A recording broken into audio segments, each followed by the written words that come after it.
Hello दोस्तों, स्वागत है आपका भास्कर क्लासेज में। आज की अपनी इस वीडियो में हम 12 फरवरी 2021 की करंट अफेयर्स के ऊपर बात करने वाले हैं। दोस्तों, अगर आप हमारे चैनल पर नए हैं तो इसे लाइक शेयर सब्सक्राइब जरूर कीजिएगा, ताकि हमारे द्वारा डाली जाने वाली जितनी भी वीडियोज होती हैं उनका नोटिफिकेशन आपको मिल सके। यहाँ पर दोस्तों आपको हमारे चैनल पर डेली की करंट अफेयर्स प्लस में आपको यहाँ पर जितने भी जॉब अपडेट होते हैं, कैसे फॉर्म फिल करना होता है, उन सभी की डिटेल्स यहाँ पर प्रोवाइड कराई जाती है। जितना भी आपका स्टडी प्रॉब्लम्स होता है उनको भी सॉल्यूशन किया जाता है, और वीडियो लेक्चर भी यहाँ पर आपको मिल जाएंगे। दोस्तों, आप हमारे फेसबुक ग्रुप से भी जुड़ सकते हैं, फेसबुक जो हमारा पेज है उससे भी यहाँ पे जुड़ सकते हैं। दोस्तों, साथ में आप हमारे टेलीग्राम से जुड़ सकते हैं। यहाँ पर आपको पीडीएफ मिल जाएंगी, जितने भी नोट्स होते हैं उनकी पीडीएफ यहाँ पर प्रोवाइड कराई जाती है। व्हाट्सएप पर मैसेज कर सकते हैं। यहाँ पर आपको जितने भी नोटिफिकेशन होते हैं जॉब के और पीडीएफ होती हैं, न्यूज़पेपर होते हैं, उन सबको आपको यहाँ पर प्रोवाइड करा दिया जाता है। अगर आपको किसी प्रकार के नोट्स भी परचेज करने हैं तो हमारी साइट पर जाकर आप परचेज कर सकते हैं। मैं आपको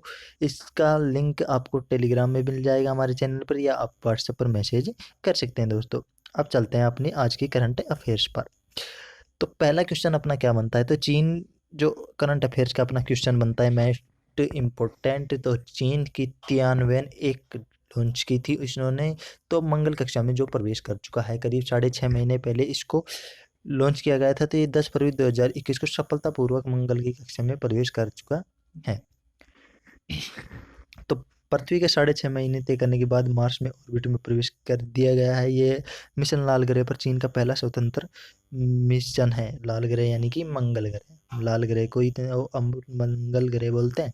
तो मंगल ग्रह पर ये चीन का पहला मिशन था। कक्षा में पहुंचने के बाद रोबोट जांच शुरू हुई। थ्रेशर के 15 मिनट जला दिए गए, तो उसका कुछ पार्ट जला दिया गया है ताकि उसकी गति कम हो सके, और ताकि इसे मार्स के कुत्ते के खिंचाव में इसको पकड़ा जा सके। काफ़ी सफलतापूर्वक ये इसको कर चुके हैं चीन, इसको मंगल में प्रवेश।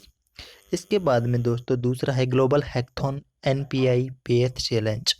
तो national payments corporation of India NPCI pay auth challenge launch करने की घोषणा की है।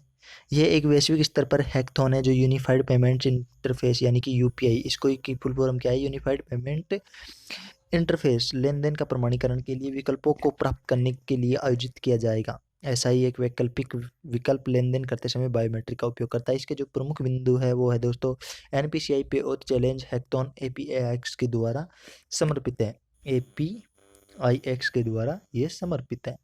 एपीआईएक्स सैंडबॉक्स प्लेटफॉर्म होने के अलावा, एपीआईएक्स क्या है अब, तो एपीआईएक्स एक सैंडबॉक्स प्लेटफॉर्म होने के अलावा दुनिया का पहला क्रॉस बॉर्डर और open architecture API market place है। सैंडबॉक्स प्लेटफॉर्म का उपयोग उन एप्लीकेशन का प्रशिक्षण कर यह चलाने के लिए किया जाता है जो उस एप्लीकेशन को प्रभावित किए बिना किया जा रहा है, उसके प्रशिक्षण को आयोजित किया जा रहा है।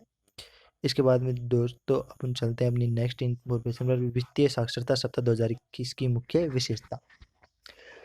तो वित्तीय साक्षरता 2021 की जो मुख्य विशेषता है, तो आरबीआई के द्वारा ये जारी किया जाता है, और इस वर्ष जारी कर चुका है आरबीआई इसको। तो 8 फरवरी से 12 फरवरी तक आयोजित किया जाना है।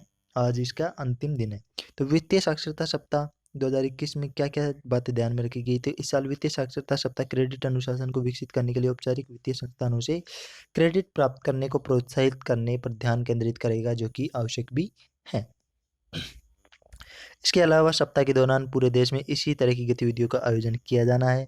कुछ विशेष वित्तीय साक्षरता कार्यक्रम भी चयनित विषयों पर सभी बैंकों को वित्तीय साक्षरता केंद्रों द्वारा आयोजित किए जाएंगे, और इनमें कुछ मतलब लोगों को इन्फॉर्मेशन प्रोवाइड कराने के लिए है। इस कार्यक्रम के माध्यम से बैंक विभिन्न प्रकार के क्रेडिट ऋण सुविधाओं के बारे में जागरूकता फैलाएंगे, जिससे गृह ऋण, व्यवसाय ऋण, वाहन ऋण और किसान ऋण आदि इसमें सम्मिलित किए जाने हैं। दोस्तों, इसके बाद में चलते हैं दोस्तों नेक्स्ट।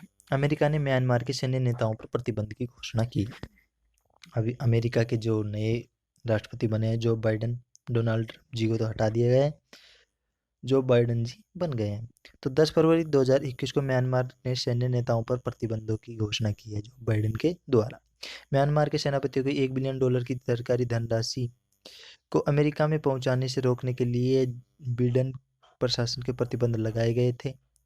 बिडेन द्वारा प्रतिबंध लगाए गए थे। सरकार प्रतिबंधों को लक्ष्य के पहले दौर में पहचान करेगी और निर्यात नियंत्रण लागू करेगी। बिडेन ने म्यांमार की सेना को तुरंत बंदियों को छोड़ने के लिए कहा गया है, जो अमेरिका के कुछ सैन्य वहां पर बंदित हैं। अब चलते हैं नेक्स्ट पर। तो ट्विटर, गवर्नमेंट ऑफ इंडिया क्रॉसफेयर, तो गवर्नमेंट ऑफ इंडिया ने ट्विटर से भारतीय कानूनों का सम्मान करने के लिए कहा है। तो भारत सरकार ने 11 फरवरी 2021 की जो राज्यसभा की मीटिंग चल रही थी, राज्यसभा का जो सेशन चल रहा था, उसमें सोशल मीडिया के प्लेटफॉर्मों को स्पष्ट रूप से चेतावनी दी थी कि सरकार ने कहा था कि सोशल मीडिया प्लेटफॉर्मों जैसे ट्विटर, फेसबुक के खिलाफ कार्रवाई करेगी अगर इसके माध्यम से फर्जी खबर व हिंसा फैलाई जाती है। तो इसके बारे में किसने क्या कहा था, तो चेतावनी देते हुए जो अपने संचार, केंद्रीय संचार, इलेक्ट्रॉनिक व सूचना प्रौद्योगिकी मंत्री है रविशंकर प्रसाद जी, इन्होंने कहा था कि हालांकि बोलने की तो स्वतंत्रता है, लेकिन अनुच्छेद 1 कहता है कि अधिकार उचित प्रतिबंधों के अधीन है। अनुच्छेद अपना 19 स्वतंत्रता का अधिकार देता है हमें, अपने व्यक्तित्व, अपनी बात कहने का अधिकार देता है, लेकिन 19 से उसको प्रतिबंधित करता है कि कुछ हिंसा फैलाने वाले या कुछ इस प्रकार की टिप्पणी किसी के द्वारा नहीं की जा सकती है। उन्होंने आगे कहा कि भारत सोशल मीडिया का सम्मान करता है क्योंकि इसके आम लोगों को सशक्त बनाया है। यह डिजिटल इंडिया कार्यक्रम में भी प्रमुख भूमिका निभाता है, लेकिन अगर इन प्लेटफॉर्मों का दुरुपयोग फर्जी समाचार, हिंसा फैलाने के लिए किया जाता है तो सख्त कार्रवाई भी की जाएगी। इसके बाद में उन्होंने सोशल मीडिया प्लेटफॉर्मों के संविधान का अनुपालना करने के लिए कहा है। उन्होंने ये भी कहा है कि भारतीय संविधान सरकार और प्रधानमंत्री की आलोचना की अनुमति देता है, लेकिन ये फर्जी खबर फैलाने की इजाज़त नहीं देता है। और भारत सरकार ने ट्विटर पर चल रहे किसानों के विरोध प्रदर्शनों को उत्तेजित ट्वीट हटाने के लिए आदेश के बारे में देरी से अनुपालना करने पर भी नाराजगी व्यक्त की है। सरकार ने यह भी चेतावनी दी है कि भारत में ट्विटर के अधिकारियों को विशेष रूप से किसानों पर नरसंहार के हैशटैग के साथ मंच पर भड़काऊ सामग्री पर गिरफ्तार किया जाएगा। ट्विटर के अधिकारियों को सरकार ने यह भी कहा है कि मंच आईटी अधिनियम की धारा 69A की अनुपालना नहीं कर रहा है। इस प्रकार से ये कुछ बात रविशंकर प्रसाद जी के द्वारा राज्यसभा में कही गई थी। इसके बाद में 10 फरवरी को विश्व दलहन दिवस बनाया जाता है। तो 2018 से, कब से, 2018 से ही बनाना इसको स्टार्ट किया गया है। 10 फरवरी को विश्व दलहन दिवस बनाया गया है। यह दिन दालों के महत्व को समर्पित है। वर्ष 2021 में इस दिवस की थीम के तहत बनाया गया था, एक सतत भविष्य के लिए पौष्टिक बीज। क्या थीम रखी गई थी 2021 में? एक सतत भविष्य के लिए पौष्टिक बीज। हाईलाइट क्या थी इसकी? इस अवसर में न्यूयॉर्क में वस्तुतः बड़ा आयोजन किया गया था। यह कार्यक्रम मनुष्य के रूप में जागरूकता बढ़ाने और स्थायी खाद्य प्रणालियों और स्वस्थ आहार को बनाए रखने के लिए दालों के योगदान को मान्यता देने के लिए साथ आयोजित किया गया था। यह दिन संयुक्त राष्ट्र के सतत विकास के लक्ष्य को दूसरे लक्ष्य के तहत आ जाता है, जो कि जीरो हंगर है। इस दिन संयुक्त राष्ट्र एजेंडा 2030 के उद्देश्य भी शामिल है। इस दिन लोगों को इसके सेवन के अलावा दालों को उगाने को भी कहा जाता है। इसके बाद में चलते हैं दोस्तों अपनी नेक्स्ट इंफॉर्मेशन पर। व्यायाम ट्रोपैक्स 21 की मुख्य विशेषताएं क्या है? तो ये दिव्यर्षीय theatre level operation radiation exercise, जो कि भारतीय नौसेना का एक सबसे बड़ा युद्ध खेल है, जिसे जनवरी 2021 में शुरू किया गया था। यह अभ्यास अभी भी चल रहा है और यह फरवरी 2021 के तीसरे सप्ताह तक भी होगा। ट्रोपैक्स 2021 के बारे में जो कुछ डिटेल्स हैं उनके बारे में हम बात करते हैं दोस्तों। तो यह अभ्यास भारतीय नौसेना की सभी परिचालन इकाइयों जैसे कि पनडुब्बियां, जहाज और विमानों की भागीदारी को देख रहा है। भारतीय सेना, भारतीय वायुसेना और तटरक्षक बल की इकाइयों भी द्विवार्षिक अभ्यास में भाग ले रही हैं दोस्तों। अभ्यास हिंद सागर क्षेत्र व इसके पास के जल के में आयोजित किया जाना है। इस अभ्यास के दौरान नौसेना मुख्यालय के साथ साथ भारतीय नौसेना के तीनों कमांडो के अलावा ट्राई सर्विसेज कमांड भी इसमें भागीदारी में देखा जा रहा है। इसके बारे में बात करते हैं दोस्तों। PLI योजना के तहत शामिल स्पेशलिस्ट स्टील। तो PLI योजना क्या है, इसके बारे में भी बात करेंगे। तो केंद्रीय इस्पात मंत्री कौन है अपने? श्री धर्मेंद्र प्रधान ने संसद में एक लिखित जवाब में कहा है, क्या कहा है कि सरकार ने प्रोडक्शन लिंक्ड इंसेंटिव PLI योजना के तहत विशेष इस्पात को शामिल करने के लिए मंजूरी दे दी है। हाईलाइट क्या है इसकी? इस परियोजना के लिए 5,322 करोड़ रुपए के 5 साल में वित्तीय परिव्यय की मंजूरी दी गई है। ये कदम सरकार ने देश की सीमा के भीतर विशेष इस्पात निर्माण को बढ़ावा देने के लिए उठाया गया है। विनिर्माण की पूंजी निवेश के लिए आकर्षित करने के लिए, प्रौद्योगिकी उन्नयन को बढ़ावा देने के लिए, इस्पात क्षेत्र में रोजगार पैदा करने को बढ़ावा दिया जा सकता है।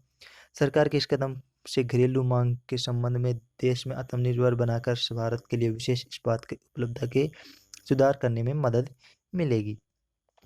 इसके बाद में चलते हैं दोस्तों अपने लास्ट जो इन्फॉर्मेशन है, स्वीकृत मानकीकृत डीसी फिशिंग वेल्स डिजाइन और विनिर्देश, इसके बारे में देखते हैं दोस्तों। तो भारत सरकार ने स्वीकृत मानकीकृत डीसी फिशिंग वेसल्स डिजाइन और विनिर्देशों को तैयार करने के लिए एक नोडल प्राधिकरण की स्थापना की है। यह राज्यों में मत्स्य विभाग को प्रधानमंत्री मत्स्य संपदा योजना PMMSY को लागू करने में मदद करेगा। ASDDS के बारे में ये क्या है, तो ASDDS न्यूनतम बुनियादी डिजाइन मापदंडों का एक ऐसा ढांचा प्रदान करेगा जहाज़ों को एक निर्माण निर्धारित ढांचे के लिए तय किया जाएगा। यह मूल रूपरेखा पहलुओं का कवर करेगा, जिससे रूपरेखा विनिर्देश मूल गणना सामान्य व्यवस्थाएं बुनियादी संरचनात्मक चित्र शामिल करेगा। ASDDS कोचिन शिपयार्ड लिमिटेड तैयार किया जाएगा और केंद्रीय तकनीकी प्रौद्योगिकी संस्थान द्वारा तकनीकी रूप से इसका पालन किया जाना है दोस्तों। इस प्रकार से ये अपनी ये कुछ अलग डिटेल्स हैं। DSFE के बारे में भी मैं आपको बता देता हूँ। तो ASPDS के अनुपालना से डीसी फिशिंग वेल्स का निर्माण किया गया था। पोर्ट शिपिंग एवं जलमार्ग मंत्रालय के द्वारा DSFEC का प्रख्यात किया गया था। DSFE PMMSY योजना के तहत सब्सिडी के लिए पात्र होगा। तो इस प्रकार से दोस्तों यह आपकी अपनी करंट अफेयर्स ही। इसी प्रकार रोज हमारे द्वारा करंट अफेयर्स अपलोड की जाती है। अगर आपको हमारा चैनल पसंद आता है तो इसे लाइक शेयर सब्सक्राइब जरूर करें। धन्यवाद। मिलते हैं नेक्स्ट वीडियो में एक नेक्स्ट अपडेट के साथ।